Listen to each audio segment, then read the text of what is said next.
thing, is it? That's what I mean by hot. I mean online or? Gotta get your lingo. No, not streaming. Oh, okay, that's what you meant. Oh no. Self-contained. Yeah. That's true.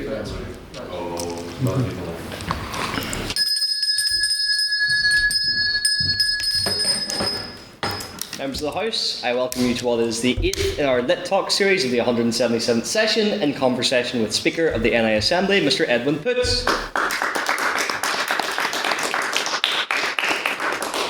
Edwin Poots MLA was first elected to the Northern Ireland Assembly in 1998 for the Lanyon Valley constituency. He was educated at Wallace High School in Lisburn and later studied at Greenmount Agricultural College. In 2007, Mr. Poots was appointed Minister of Culture, Arts and Leisure in the Northern Ireland Executive.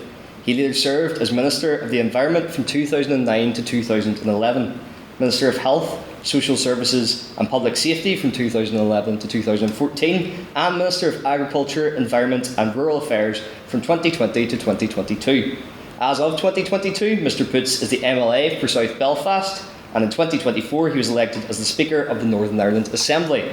Mr. Poots is now one of only two remaining MLAs who were originally elected to the Assembly in 1998. Mr. Poots, on behalf of the Society, it's our pleasure to have you here. We are also joined by co-editor of the Gowan student newspaper, Daniel Rankin, who will be conducting our interview. But for the meantime, I would like to invite you up, Mr. Poots, to give your opening remarks. Thank you. Like kind of just how I got involved in politics. You've actually given most of my political career out already, but I'll give you a quick rundown of how I got involved in politics. I was brought up in a political family.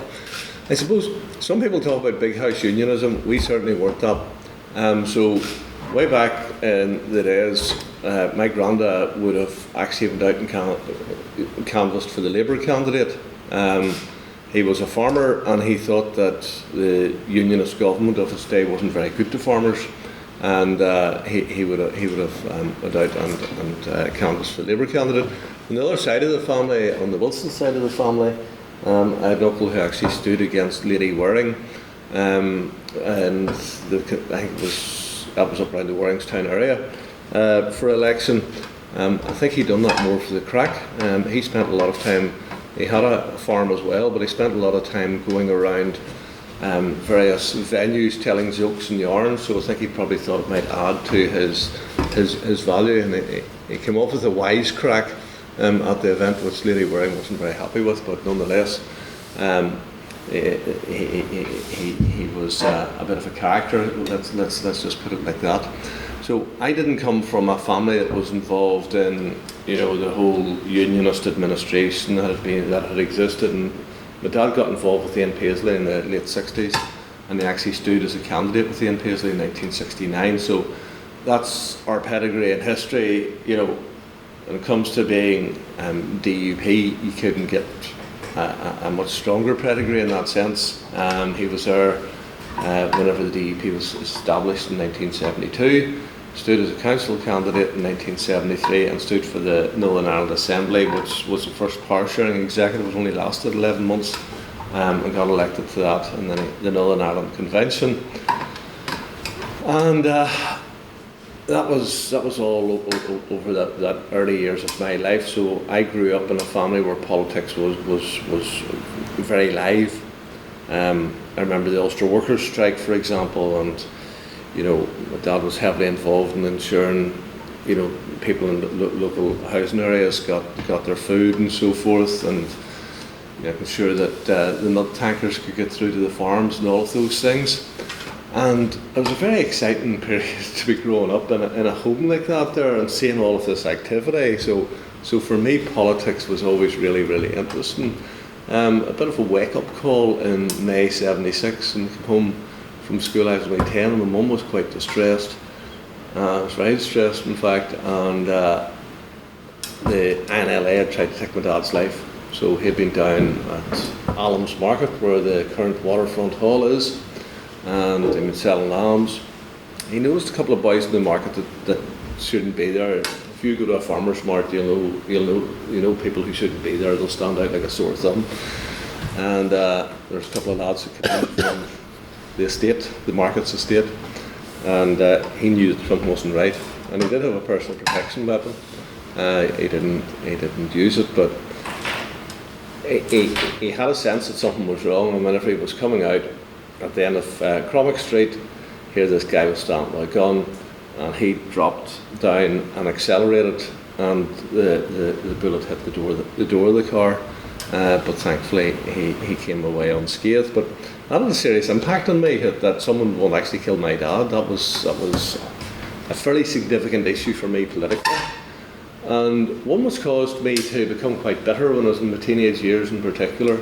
So whenever I went out to the mart with my dad, and he was chatting away to all their farmers and Catholic farmers, to be perfectly honest. So what's he talking to them for? They tried to kill him. That was me as a young person who blamed the whole community for the actions of an organisation. But I learned from him, because he had those relationships with people and maintained those relationships with people, that was stupid and it was wrong. And as I matured, I realised that was wrong. But that was something that had left a bitter taste in my mouth as a young man. And thankfully, that's not something that exists now. The fact that he was also a cattle dealer, I think, has made me something of the politician that I am today, because I often say any people are going to be lawyers, but lawyers don't always make good politicians, because they can be far too purist and black and white. And whenever you come from a background where you're cutting deals all the time, my dad always said whenever he was doing a deal, he was selling stuff to people, always leave something for the next man, and then you can always go back. You can go back to sell again and again. If you take too much out of the guy, you think, that boy cleaned me, I'm never going to do business with him again. So I would be more pragmatic when it comes to actually getting something that'll actually work for this place. And I think it's critically important that we do make things work in this place. And sometimes as Speaker, I'm pulling my hair out, to be perfectly honest, when I see some of the shenanigans about Stormont. And sometimes we can make so much more progress if you only done this and this, but I can't get involved the way that I used to even go and chat to someone and say, we cannot do the following and we could do the following, and that would actually be good for everybody if we did. But that concept of cutting deals is something that I was brought up with, watched it all of the time and participated in it, and something I always enjoyed doing was deal making, so I came engaged in quite a lot of the talks, processes that the party was involved in. And I would have actually been involved in introducing the concept of policing and justice as being a prerequisite to going into government with Sinn Féin. We'll come to that in a moment or two. So I left school at 16. I couldn't be bothered with all the studying, to be perfectly honest. Dad wanted me to do work on the farm whenever I come home at night. Started the homework and all after that. I didn't really fancy that idea, so I decided I was going to go to agricultural college and come back to the farm, which I did. And when I was at agricultural college in 1981, 1982, late Robert Bradford, the Member of Parliament for this area, South Belfast, was murdered. Again, that was a really, really tense period of time. You had the hunger strikes going on, you had the Bradford murder, you had all sorts, and it was a horrible time in Northern Ireland. And I was a young person then and had a choice in life to make. Did I get involved in fighting the cause? Yes, I was going to get involved in fighting the cause. Was I going to get involved politically or in another way? And I had a Christian faith. I could never have got involved in another way. I could never pull a trigger to murder someone, because that is just wrong. And I could never be involved in an organisation that would do that either. So I went down the political line and I joined the Democratic Unionist Party when I was 16, close to 17. And to be perfectly honest, I thought of just being an activist about elections, help a bit of fundraising, those types of things. I had no particular aspiration to be a politician. My dad took a stroke in 1993 and I replaced him in the council in 1997. Within a year we had an election to Stormont, and the DEP wasn't particularly strong on the ground in that area, so you need to run. So I got into Stormont in 1998, and the rest is history in a sense. DEP became the largest party in the 2003 elections, and at that stage I remember going into the meeting, sort of the party officer at that stage, and I'm decommissioning all that. And I says, listen guys, decommissioning, to be perfectly honest, you could, if the IRA would do it and get rid of all of their guns today, they could have those replenished within months. So it's in my view, it's been too big a thing throughout the whole process, and has been a real blight for David Trimble.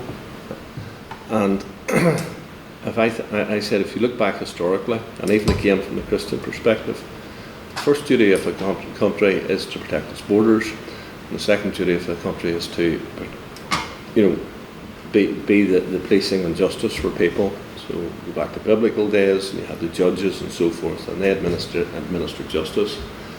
And I says, you cannot have people in government, for example, Barbara Brune had been a health minister, who is associated with an organisation which is involved in punishment beatings of kids. And they might have been wee rascals, but that wasn't the way it should have been dealt with. They shouldn't have been getting hurley sticks with nails, being beat with hurley sticks with nails and so forth as a punishment for stealing cars. I said, you have to, if you're going to be in government, you have to accept the role of police and the role of the justice system. And so whenever we mooted this at the outset, everybody says, oh, you're just setting that up there. It was, that's, you don't want to ever enter into government with Sinn Féin. But it was a very, very serious request. And I watched the process, and in the summer of 2006, I saw statements coming out of Sinn Féin that didn't anticipate coming. And I knew that we were coming to a point where there was going to be big decisions for the DUP to make. And maybe I'm getting into your questions.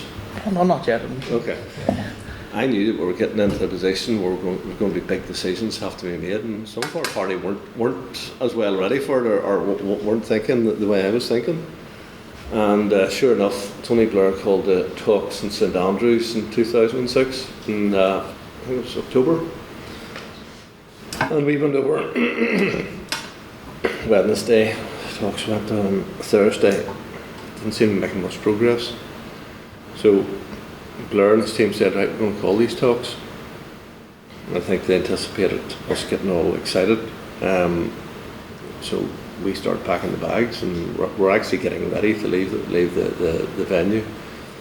And then somebody from number 10 come up and says, we think we can do something. We think we'll do something. We're going to give it another go tomorrow. And on the Friday we got the breakthrough. And on the back of that, then we fought an election in March. And, that's one of the things I said, if we're going to do this, we're going to put it to the public. We're not going to go into government for a year and then go to the public. We're going to put it to the public. So put it to the public, and got a tremendous mandate. And that got Stormont going properly. It went properly until 2016, 2017. And I think it's unfortunate that some of the big figures that were around then are now gone, because I think that we'd have had a smoother parade over the last 10 years had some of those people been about. And I do think that we miss some of the big beasts on both sides of the fence to actually make sure that things are moving forward. So I could talk a lot more, but I feel we should get to questions, and then I can talk lots in, and hopefully get you the things that you want to hear, as opposed to me just rambling on and maybe not getting to the things that you want to hear. Nice. So no worries. I'll pick the bruising questions from this budding journalist here. No, not at all. Thank you very much.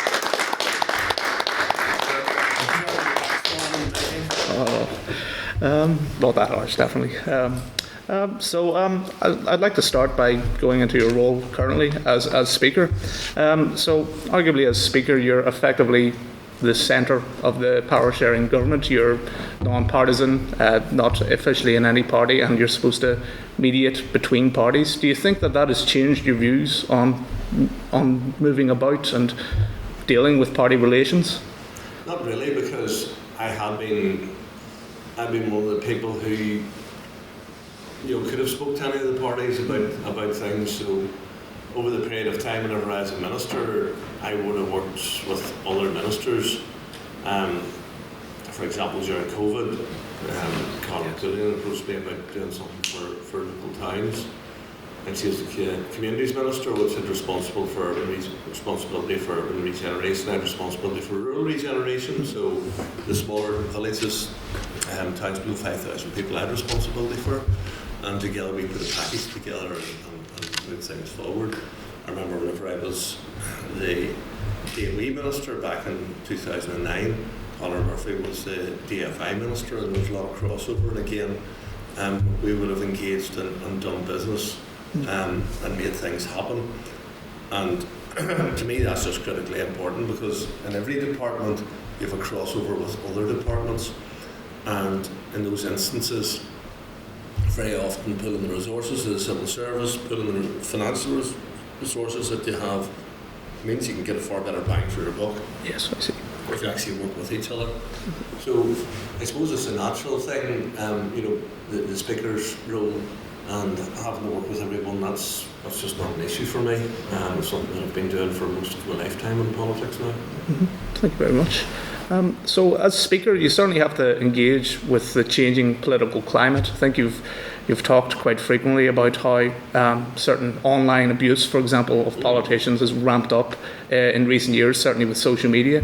Do you think that is social media that creates it, or that it exacerbates something deeper? Is it something inherent in the political system, or is there something worse than that? I wouldn't blame social media for being the creator of it. It's, obviously people don't say or do things because of social media. They've got some instinct in them to say those things.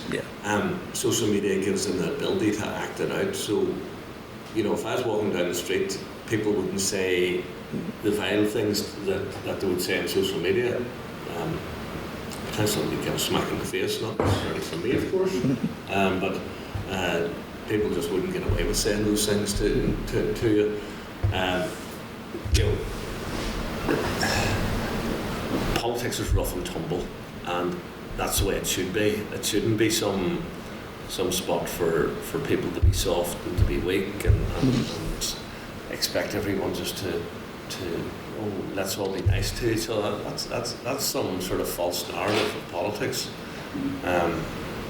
If you ever want to see rough and tumble politics, watch the Australian Parliament.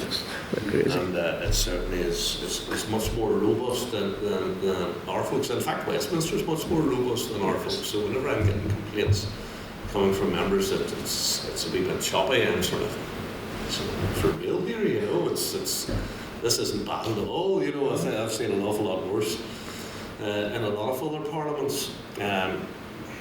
And I do hate that European style. I was on the committee of the regions for a period of time, and sitting in almost like lecture theatres. Those big horseshoes and like lecture theatre types of them back 8 or 9 rows. Absolutely zero atmosphere. I like the horseshoes or even Westminster, where you're facing who you're debating with, and you're confronting them and you're taking them on. And cracks me up whenever people get up and read out speeches. It's all read out, and it's so boring, and the monotone voice. If you want to be in politics, and I'll say this to any of you if you're interested in politics, have a bit of passion, have a bit of fire. I don't care if you are completely opposite to me. And, I watch the people in the chamber. Johnny Buckley has passion. Emma Sheeran has passion. I want to see people who are going to get up there and get stuck in on behalf of the people that elected them, and fight their corner and be robust in the defence of their people, and be robust in taking back down somebody else's arguments.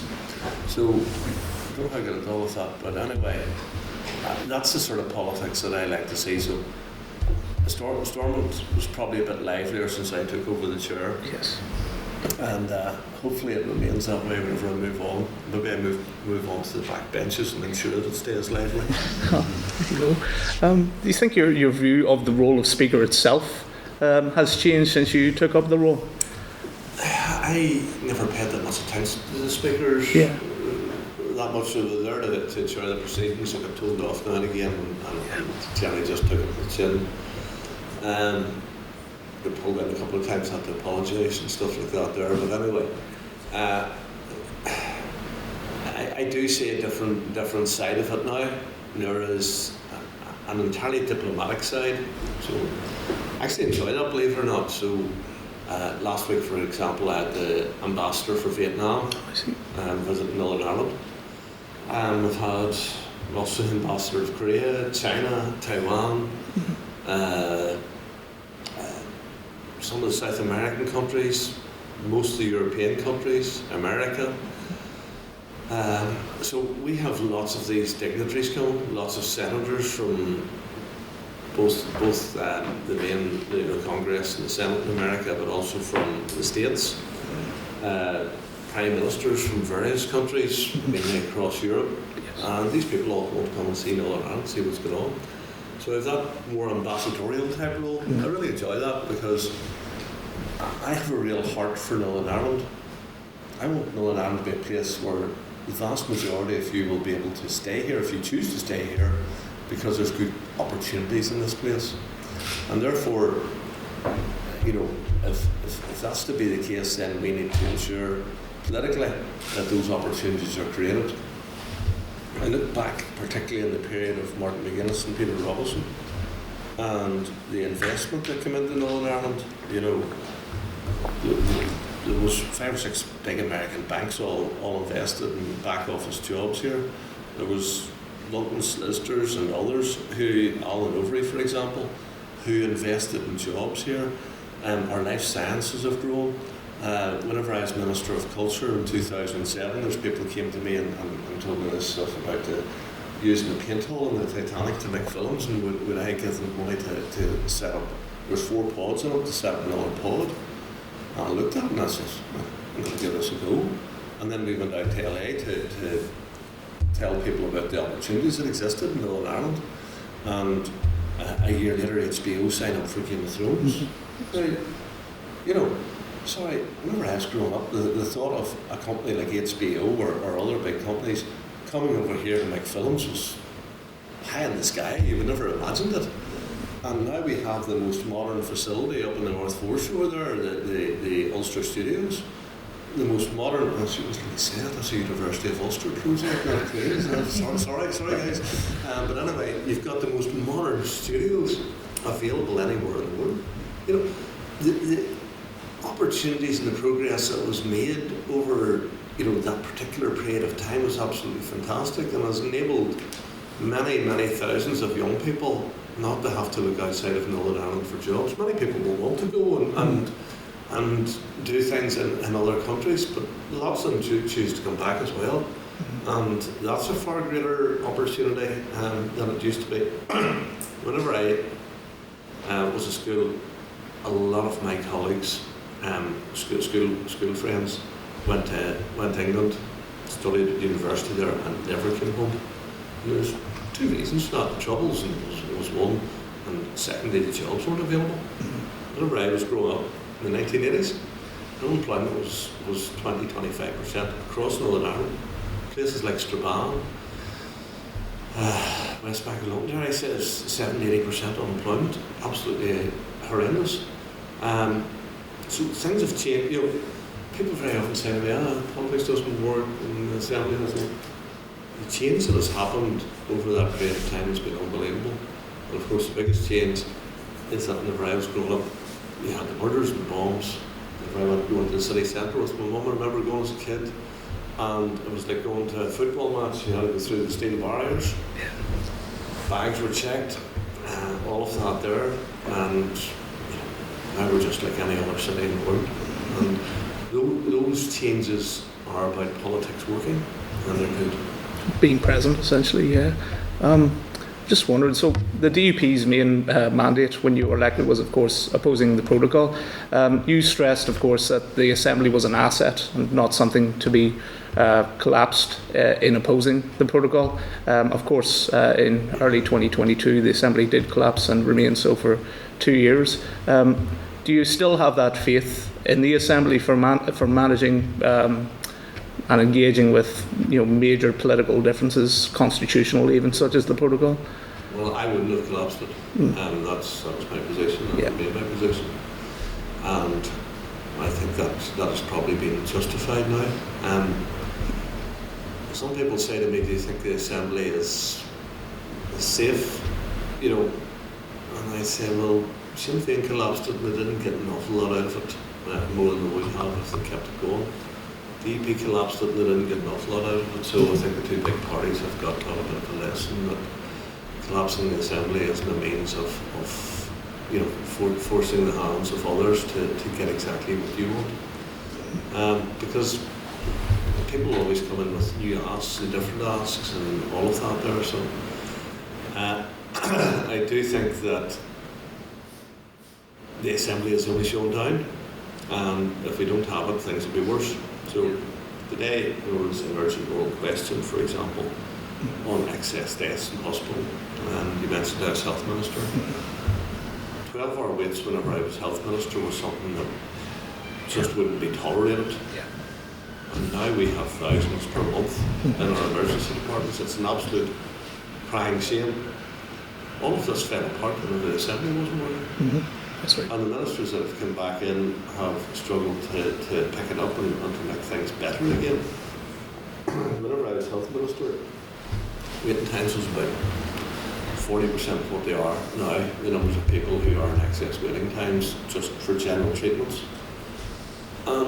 Because you had that focus and because you were answerable politically to what you'd done, and I got a lot of abuse as Health Minister because it still wasn't good enough. But see if you had the figures whenever I left in September 2014, if you had those figures today, you would think that it was wonderful compared with where we are. And you know, the excess deaths back then were half of what they are now.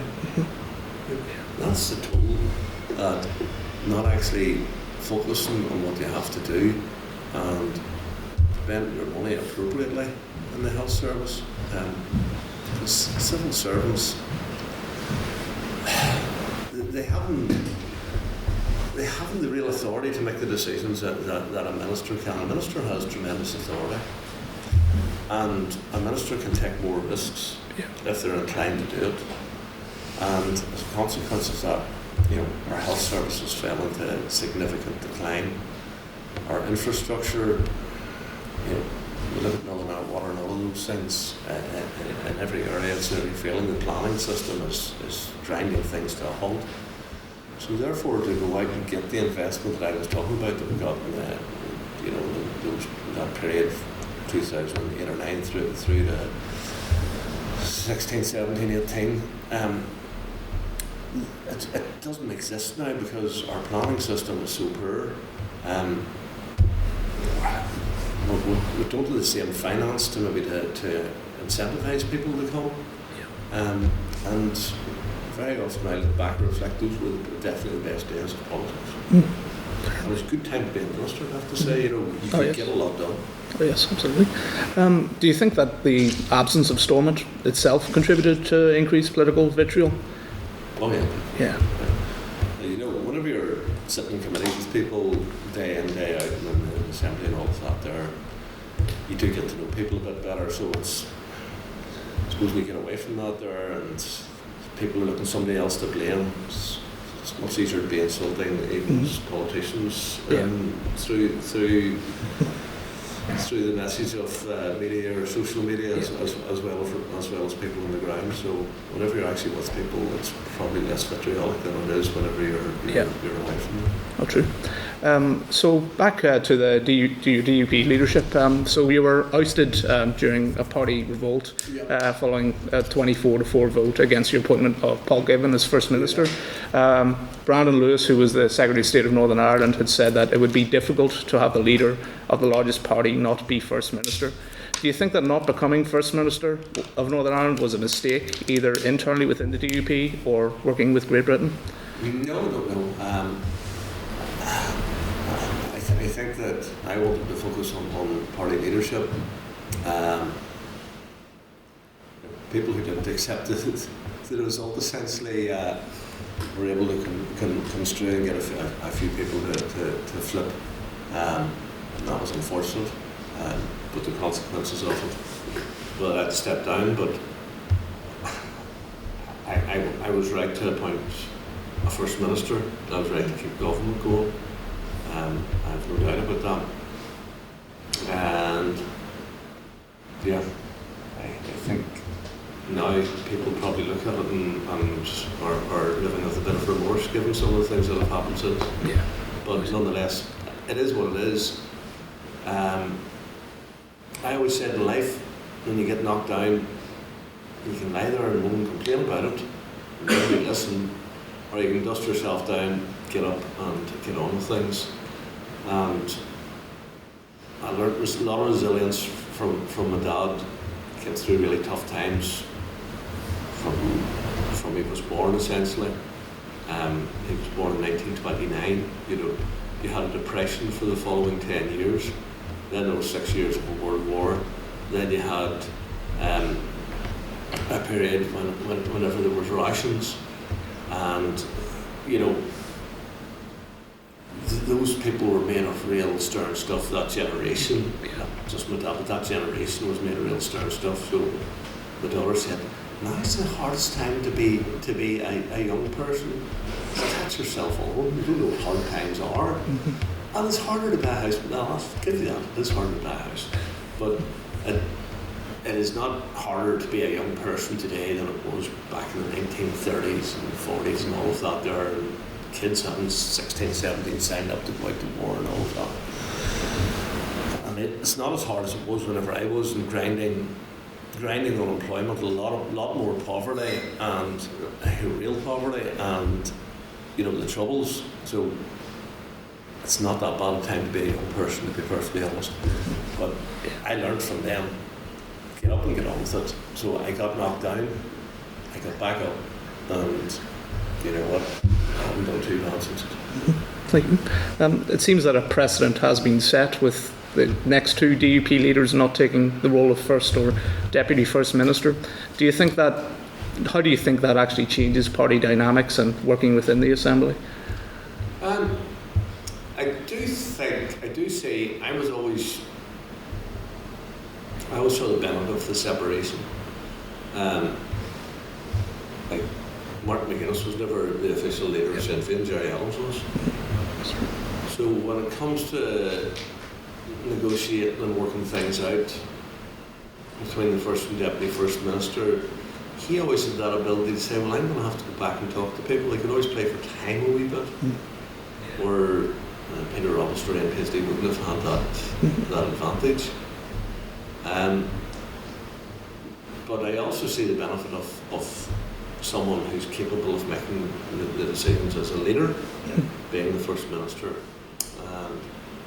I wouldn't be surprised if, for example, Gavin Robinson chose to come to the Assembly at an opportune time and take over the role of First Minister. That wouldn't surprise me.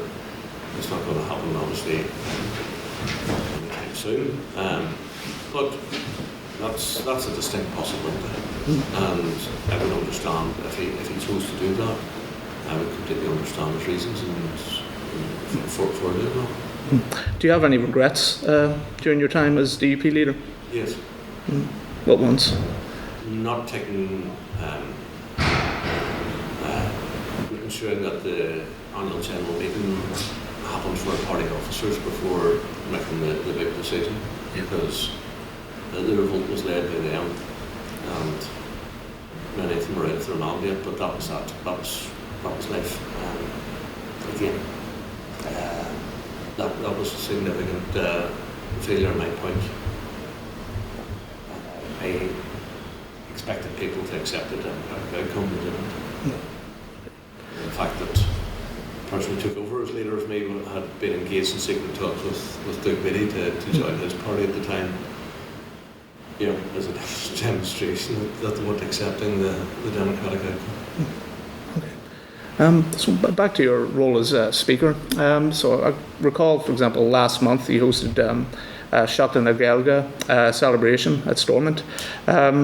You've obviously seen the implementation of the Ulster Scots and Irish language commissioners.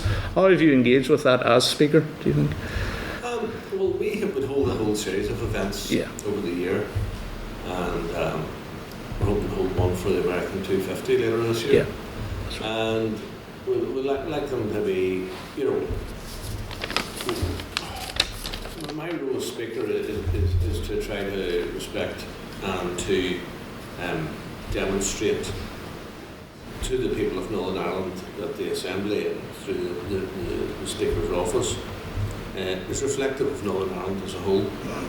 So, you know, reaching out from that point of view to, you know, the Burns Night event, you know, towards the Ulster Scots, the Seachtain na Gaeilge, we've done stuff for VE Day, various things, you know, but it's a means that we can of bringing people in from the outside community, and it's a reflection that the Assembly is essentially a micro of what Northern Ireland as a whole is, and therefore you're not going to do things in the Speaker's office that only reflects one side or other of the community. It's going to seek to reflect all of the community.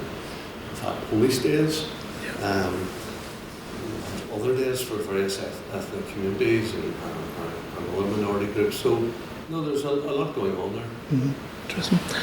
The reason why I bring it up is because specifically Irish language, Queen's Students' Union last month held a vote. I think just over 91% voted to institute Irish language signage for the first time since the 1990s.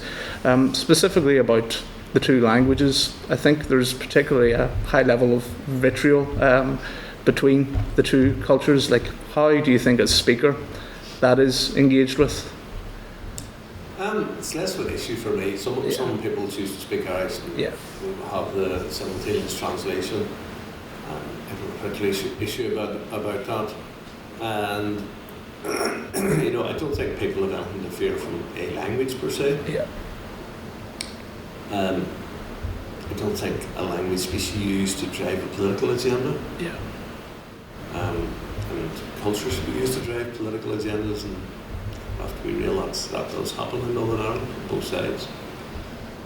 So it's, I think, how do we take the politics out of culture would be a good thing. And you know, I look at the Republic of Ireland, and you know, everybody has to study Irish language up to 16 as far as I know. I think so. And actually, you know, I met with Eamon Quaid quite a bit when I was the culture minister. And the Irish language is actually less and less people were actually using it as their first language. Yes. So in spite of, you're going to have to do this, yeah, I'll have to do this, I'm not going to do it, you know. But me going and saying, I won't leave school at 16. Good folks have all worked hard, and congratulations to you, and studied hard. And whenever my kids were at school, some of them done university and some of them did, I just said to them, listen, it's up to you. You can work hard now, and you'll not have to work as hard later on. Or you can take it a bit easier now, but you're going to have to work harder to make a few quid whenever you actually leave school and so forth. Forcing people down a route which they don't really want to go. And I look at Belfast City Council, who say, well, 84% of the community don't want this, but 16% of the community do, so we're going to do what 16% want.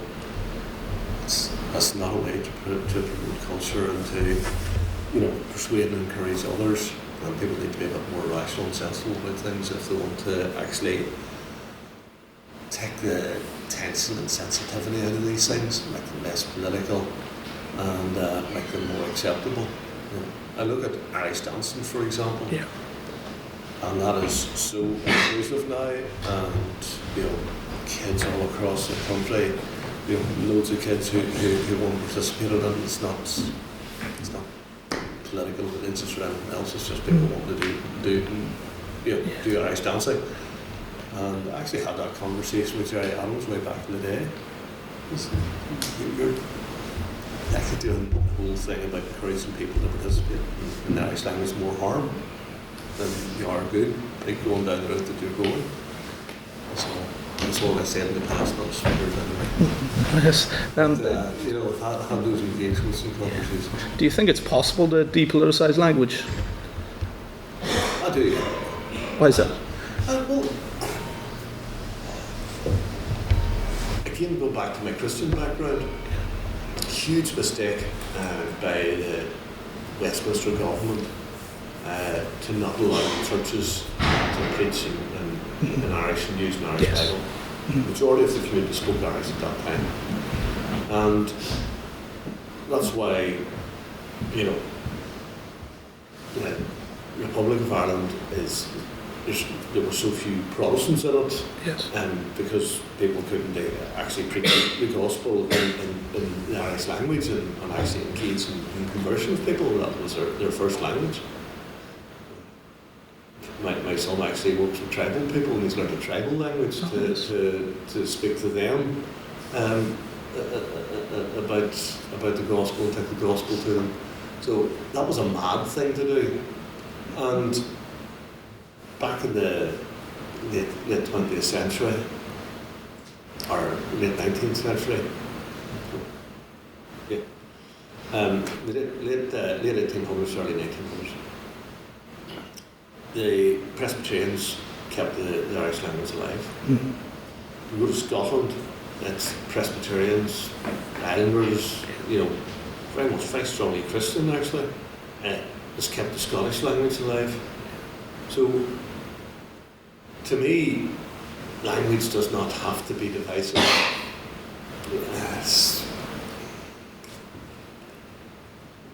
But it currently is, but I wish it wasn't. Mm-hmm. Okay. Fascinating. So back to your role throughout your head of departments in Stormont. As DAERA Minister during protocol negotiations, and in 2022 you were found by the High Court to have breached Brexit law by stopping custom checks across the Irish Sea. Do you think that undermining trade law like that was, for political reasons, acceptable for a minister to do? Well, yes. In my view, you either have to stand for something or just become nothing. Yeah. So if you believe in something, you take a stand, and okay, in courts found against me, at least I took a stand on the issue and fought in the corner as to what I could do. A lot of people done an awful lot worse than that over the period in Northern Ireland. We went on for holding high political office. So sometimes you have to do these things, and politically sometimes you have to do these things, and ultimately I'm answerable to the people that elect me, and they have expectations of you as well. Thank you. So you mentioned your religious beliefs, which you've been outspoken on, of course, obviously as your private beliefs, but for example, you have been criticised for some, for example, regarding gay adoption and blood donations from gay people throughout the 2010s as maybe a manifestation of private religious beliefs into the public sphere. Do you think that such religious beliefs to hold, perhaps against some scientific consensus, are reasonable to have as minister, for example, health minister or agriculture? Well, interesting on the blood one, actually won the Supreme Court case, so I was justified in the decision that I took, and that was more than just about my religious beliefs. So obviously I was brought up in a period of time in the 1980s where the whole HIV thing was taken off, and where steps had to be taken on blood donations to ensure the safety of the people who were receiving blood. And for me, it's all about the people who were recipients, not the people who were the donors. It's the recipients that need it. And it's a good thing to give blood. I've done it for years. I'm not allowed to give blood. There's a number of reasons why I wasn't allowed to give. One was that I had visited a tropical climate. Oh, I see. And then I had cancer 5 years ago, so that's completely finished now. I don't have an issue about that. I'm not allowed to give blood, big deal. Because I have a higher risk of because of that. So someone else shouldn't be receiving that blood. Simultaneously, my wife worked in hematology, so she was working with bloods all the time and treating people who needed bloods. And, you know, she was treating people who had received contaminated blood which had caused them illnesses. So the screening, I didn't bring in the laws that said, you know, prostitutes, for example, couldn't give blood, or people, not people who were homosexual, because obviously lesbians could give blood because men engaged in sex with men, and because there were people at higher risks of HIV and sexually transmitted diseases.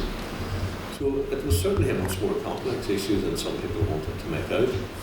And, you know, at the end of the day, my purpose is to ensure that we provided the best healthcare possible to people.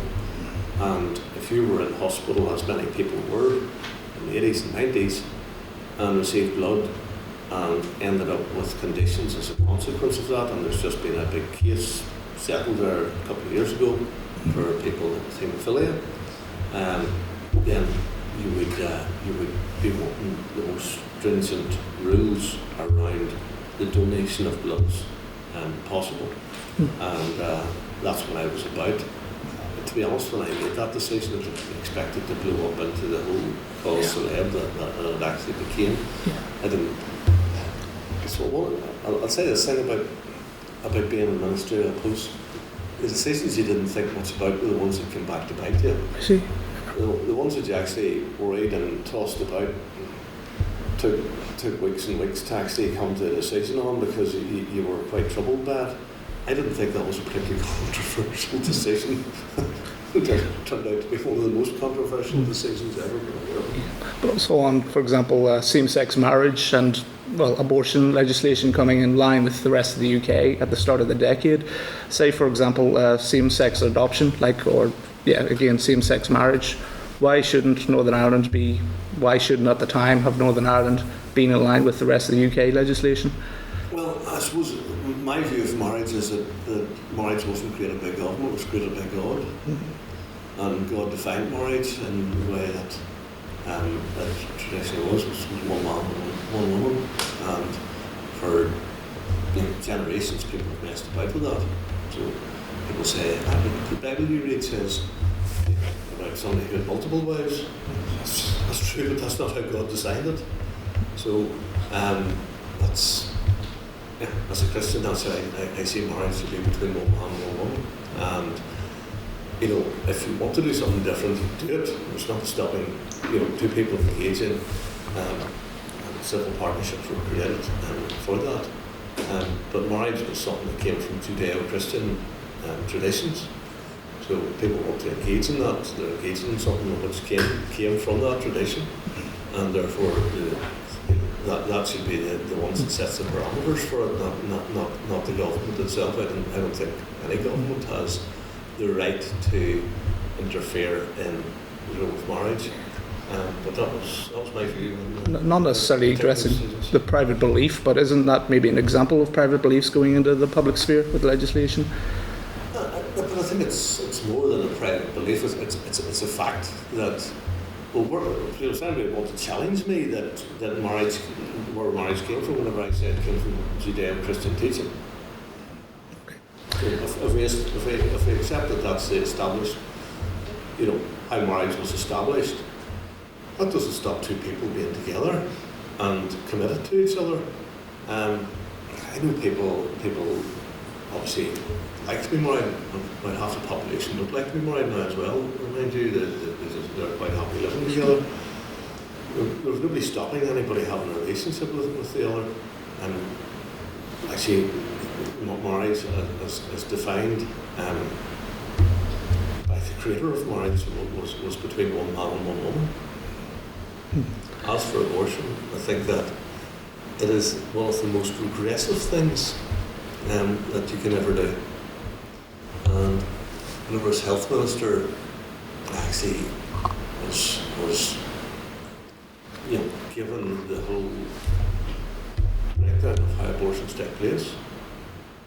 And the first thing that they would do would be, whenever they go in, is inject a poison into the heart of the fetus. And people like to use fetus, they don't use Latin terminology in regular discussion, but they like to use the term fetus as opposed to what the translation is, which is unborn child. So they put inject poison into the heart of the fetus or the unborn child, as I would say it. And then they give the woman a treatment so she dilates, and then they put on suction, and that suction brings the unborn child out that's now dead. And very often that child separates, head from the torso, arms, legs separated. And then people tell me, oh, but you're not progressive. I can't see one smidgen of progressiveness about doing that to an unborn child. And I think it is just, I think it's going back to something we were doing in centuries years ago, what barbarians would do. It's not something we should be doing in this modern society. And this business will do not support women's health. Of course I support women's health. I'm horrified, for example, that we're not meeting the 14-day target for treating breast cancer once it's diagnosed. That didn't happen in my time. I wouldn't like that to happen. If I was health minister, it would be one of my utter priorities. But this isn't women's health. This is about taking the lives of unborn children. And people can have arguments about when does, from conception to birth, when does a child when does it become a child? And we now have a situation in the UK where they're aborting, you're allowed to abort really late stage. Just it's an absolute scandal that we have allowed ourselves to become numb to the reality of what we are doing to some of the most vulnerable in society, which is a little infant that happens to be in its mother's womb. Do you think that Northern Irish divergence with UK law is necessary when it comes to moral quandaries like that? Well, it's a political decision for the people of Northern Ireland. Unfortunately, we've had this imposed upon us by Stella Creasy, and the politics of today at Stormont would allow that to be changed. And in fact, Stella Creasy done that by amendment, which was absolute scandal that John Burke would have accepted it. And that Northern Ireland can't actually change it, which is another scandal. So we are where we are. I don't think it reflects well on our society, and I'm sure there'll be folks in this room who utterly disagree with me. But I am very passionate about that particular subject. I just had a new grandchild born on Saturday night. Perfectly made, informed. It's an incredible thing. The most incredible thing in my life was whenever my wife gave birth, and you took that little one that was your own flesh and blood, and you held it to you, and you had an immediate love for that little infant. I just think, well, somebody 16 or 18 weeks earlier could mutilate it. It's just not right. I'll just do one last question before I open up to the audience. So just on the modern state, for example, of unionism. In 2024, you said that unionism has diminished. It has an awful lot of work to do, and that unionists need to reach out beyond those outside the traditional mode of unionism. Why are people, particularly young people, straying away from unionism in your view, and how do you think you should aim to get them back? I think there has been a turning. Younger people have been fed a diet of rubbish by media, very often people in education, for a very long time. And I think a lot of young people are actually seeing through that as years go on. And you look at the agenda, the woke agenda, you would see that's being rolled back in quite a lot of places now, and that sort of in inverted commas, progressive politics, because I think progressive is a word which isn't really suitable for a lot of that. It's being knocked back in many parts of the world now. I think that you're looking at a period of time where younger people are actually being more discerning. I think this generation that you're in are more discerning than the generation was 10 years ago. In terms of unionism, you know, we're in a circumstance where the sixth biggest economy in the world. You want to join, you want to be in a military, we have a very fine military that people can be involved in. We are in a country that has huge status in the world. It's on the UN Security Council, it's in the G7, all of that there. And yet at the same time, you know, I get up on Sunday morning, go to whatever church I want. Go to church on Saturday morning or Friday morning if I want as well. That's or go to mosque on a Friday morning or a synagogue on a Saturday morning or whatever. And you know what? If you don't want to get up to go to any church in the morning, you know, you don't have to do that either. Yes. And when it comes to like culture and sport, I can involve myself and enjoy whichever sport I want. I can engage in whatever culture I want. And I look at all of these things and, you know, that's all within the United Kingdom. And at the same time, if I want to describe myself as Irish, and I'm absolutely raised to do that. There's nobody saying you can't be Irish in Northern Ireland. We're doing all of those things where you can actually be what you want to be, essentially is what I'm saying, and be who you are, and pay less tax for being that, and also have a health service which isn't operating as well as it should, but still free at the point of need, where the one down the road is going to cost you many hundreds of pounds if you said go to the emergency department. And if you want to go to the doctor, you're going to pay for that. You want to get drugs, you're going to pay for those. I mean, prescription drugs. Yes, of course. So there's so many advantages, and you know, ultimately, as I think there's more people see those advantages. There's a lot more people who would be unionists than vote for unionists. Yes. So they don't want to leave the union with the United Kingdom because they know that to be disadvantaged if they don't, but they are very Irish in their outlook. Some of the things you mentioned there, like going to church or whatever time, subscribing to being Irish or British or whatever, kind of, you know, elements of tolerance. Do you think unionists, for example, the DUP, are doing a good job at making themselves out to be tolerant, to appear tolerant? Why do you think so? Just think unionist parties in general, and the Republican parties in general, or Republican nationalist parties in general, they tend to go for the lowest common denominator. And the consequence of that is that you alienate people from the other side. That's true. So that's just how Northern Ireland is. It's not the smartest way to play politics, but it's very often about the art of the survival. And the art of survival is very important in politics. And I say that as one of only two who have survived 1998 in the Northern Ireland Assembly. So that's right. Keep a knowledge of survival. Yes, brilliant. I might always survive. I might get my wings clipped. Oh, yes, Icarus. It matters less now as I get older. Oh, yes, not at all.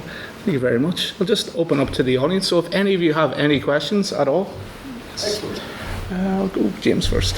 Thanks for the great talk, Edwin. You've obviously been in the Assembly since 1998, so there's many people who have passed through those doors. Who would you rank, or perhaps people, who would you rank as the greatest orators that have entered that chamber that you've actually listened to speak? Perhaps on both sides of the House. Yeah. Bob McCartney was a QC and had an absolutely acerbic wit and could have been quite vicious. Again, he was one of those people that talked about being utterly black and white, so he could never contain the same life. But I shouldn't say that because he's a KC technopher, but anyway. politically he didn't want to cut deals with the other side. Probably dispute that, but nonetheless. But a fantastic orator, you know, brilliant debater. Dave, you ever find for a working class lad who probably learnt his trade in prison? Very good.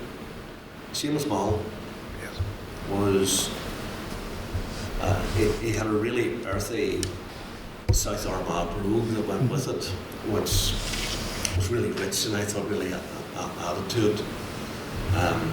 Ian Paisley in his more rumbustious way was very effective, as was Peter Robinson in a much more clinical way.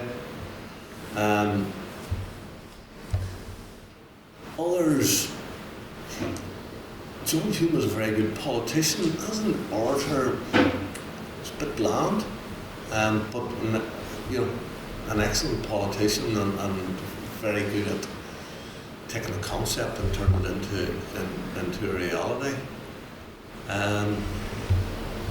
Seamus Close was a very good orator. Again, passionate. Yes. You know, bit of fire in his belly. And no, there's quite a range there. But as I said, before some of the others come in, I like people to speak with passion and with fire. Of the modern crew, I did mention Johnny Buckley, I mentioned Emma Sheeran, who's from Sinn Féin, who's Daniel McCross was a very good orator of the modern ones. And gets all fired up and gets stuck in.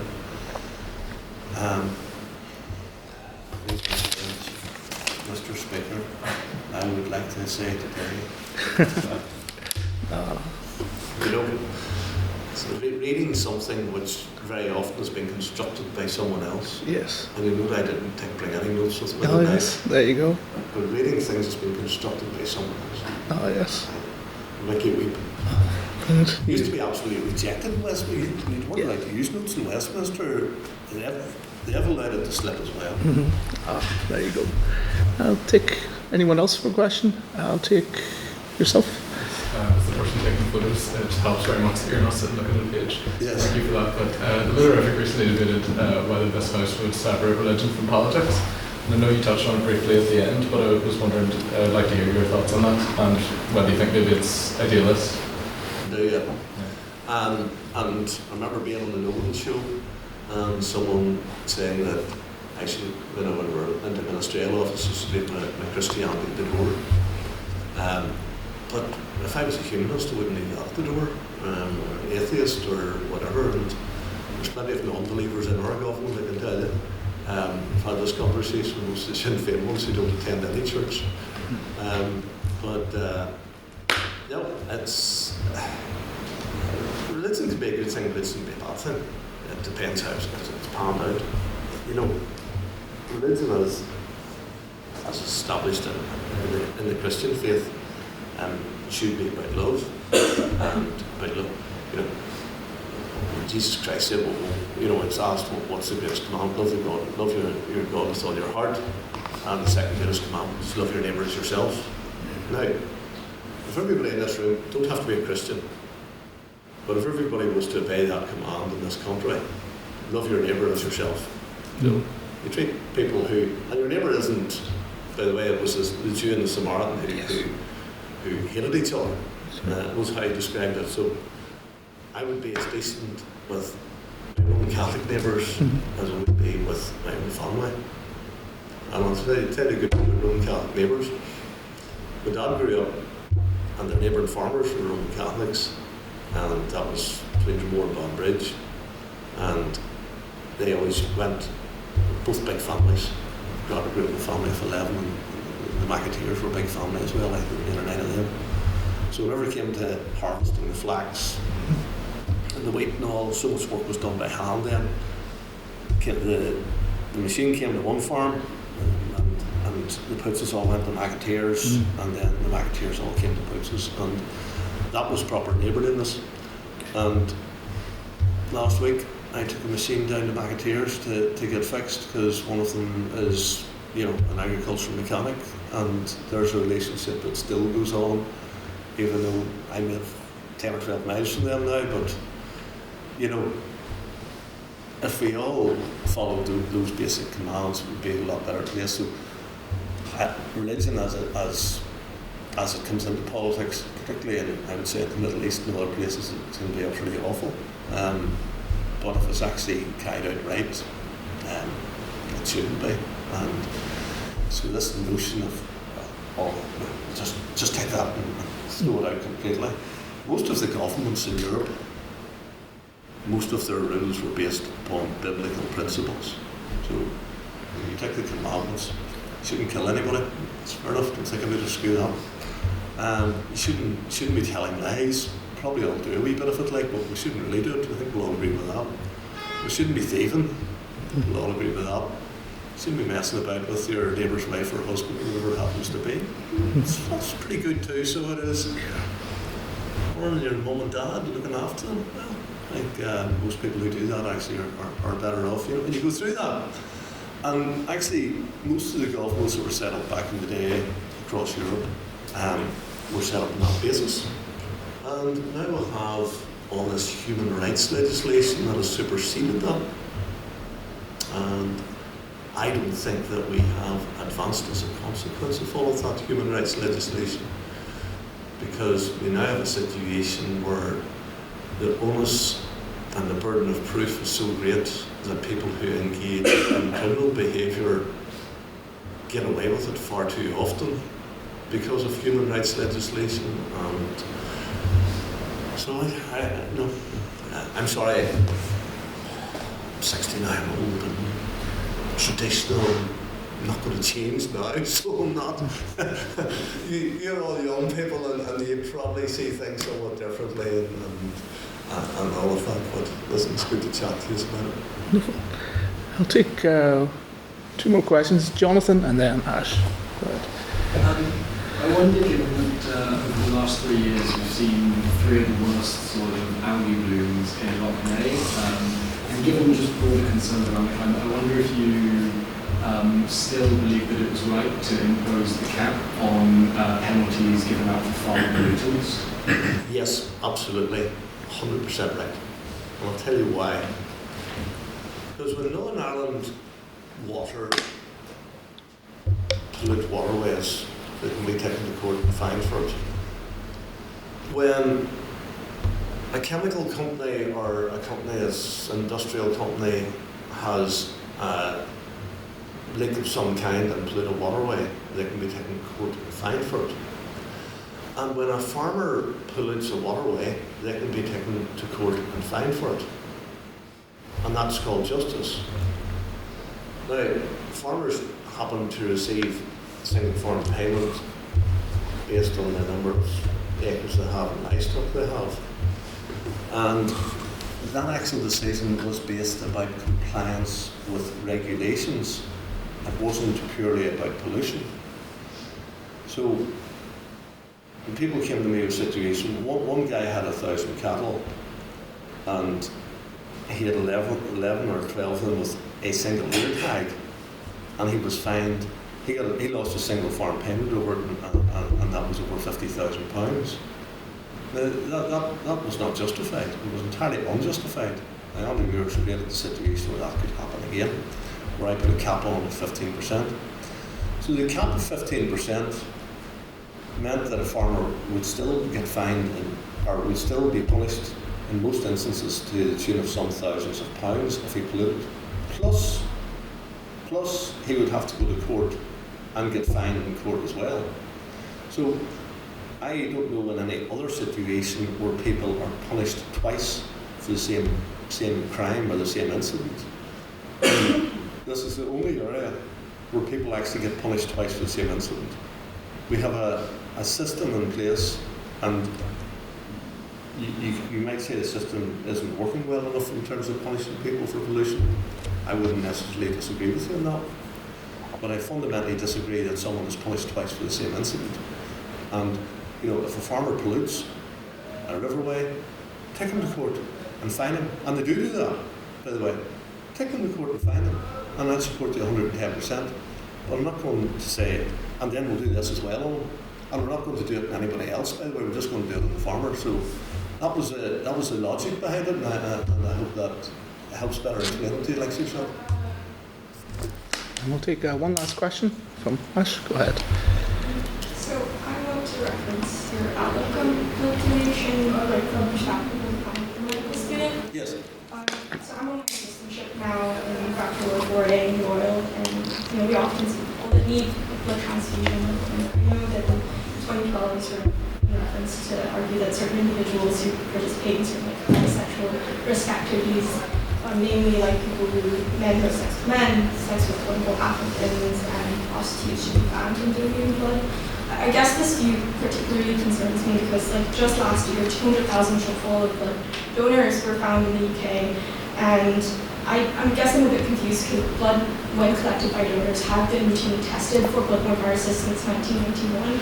I just wonder whether, in view of banning them, whether this only further stigmatizes people within these groups, and also whether something like that would be necessary considering routine testing anyway. Yeah. So, yeah. No, we should open that all again. Do I feel stigmatised because I can't get blood? No, I don't. Whenever you go to get blood, there are numerous reasons why you can't get blood. The ones that were set out, particularly in the back of the HIV thing, we had a point of time whenever our government went and imported blood from America, taken from prisoners, and it was just utter madness, I'm sorry for being safe, or playing it safe in terms of how we take our blood donations. And yes, you did say screening was in place from 1991. Nobody saw fit to change that to 2011 because, essentially, we have person A who wishes to give blood and person B who wishes to receive blood. And we had the first screening exercise was to screen out people who were higher risk in the first instance.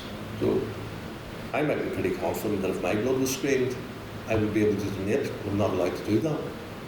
So there's a whole series of reasons, far beyond what's the ones you've just discussed there, a whole series of reasons why people cannot give blood, including the one that I said about, I visited Thailand one time for 2 days and I couldn't get blood for 6 months. I didn't do it and I had to come away and I wasn't allowed to do it. It didn't annoy me. That was the rules. So with that there, and then we have the screening process thereafter, which is a very effective process and has become more and more effective over the years. So I accept that as time has moved on in terms of screening, that this first step of people giving blood is not as necessary. And I would hope it gets to the point where this year, because the screening is perfected, I hope it gets to a point where people in general can give blood, and if it's I would like to give blood again, but at the minute I'm not allowed to. But I would hope that becomes or gets to the point where it isn't an issue for anybody. We actually need an awful lot more blood donations than we currently have. The one thing that I learned whenever I was health minister, that there's ethnic groups who are much less likely to give blood, and I think it's important that people in those groups are actually encouraged to give more blood, and that it isn't something that they shouldn't do, because it's causing problems whenever people from that ethnicity goes to receive blood, because the blood groups are very often more difficult to get. So there's not a lot of challenges out there. The whole issue of blood donation is hugely important, but I think that, and my focus was on the recipient of the blood first and foremost, and the safety of that recipient, and the fact that we have came through subsequent to that, the whole haemophilia inquiry, and how the mistakes were made then. I took a decision which I wanted to play it safe, and I wasn't, to be perfectly honest, I wasn't thinking an awful lot about people being offended about being given blood, or about being able to give blood, and that's why I made the decision that I did at the time, that I wanted to have the most secure system in place for the people of Northern Ireland who were recipients of blood and who needed it. So that's how we came there, but I accept that those things have moved on considerably, and that screening has moved on considerably, and that reduces the need for the first screening, which is to screen as many people out as possible in the first instance who would have potential, because the second screening has the capacity to do what the first one historically had done. It's not something that Daniel thinks over, let's put it that. I might make a different decision today if it was in that position. And with that, I think we'll close up. Mr. Poots, thank you very much anyway.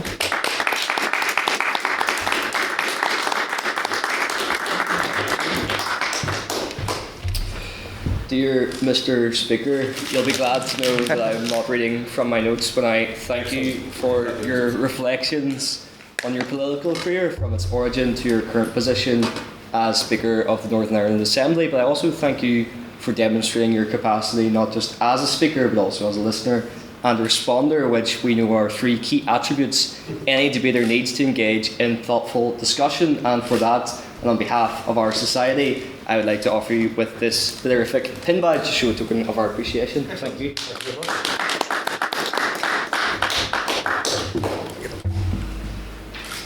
Thank you. Thank you. And as always, thank yous are in order. I'd like to thank our events officer, Mr. James Turish, Mr. Daniel Rankin, for conducting today's interview, for all of you for participating in a great discussion, and finally, once again, thank you to Mr. Edwin Poots. Thank you very much. And I call this LitTalk adjourned.